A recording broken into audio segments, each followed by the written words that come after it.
فين الحكمة لما 15 مليون إنسان يمسحوا بكرامة 2 مليار إنسان الأرض؟ فين الحكمة من كده؟ مش لكده ممكن يكون من الحكمة عشان أقول لك قال النبي صلى الله عليه وسلم يوشك الأمم أن تداعى عليكم كما تداعى الأكلة إلى قصعتها.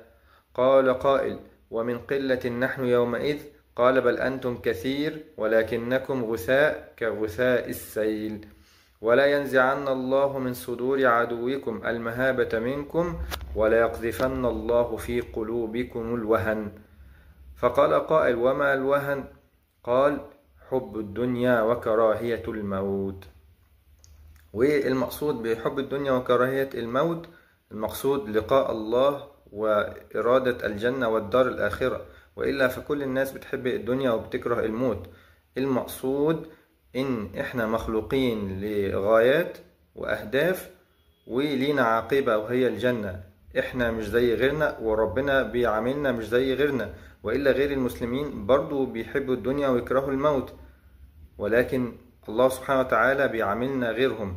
لما مفكرناش في آخرتنا وفي الجنة ابتلانا الله سبحانه وتعالى بالوهن.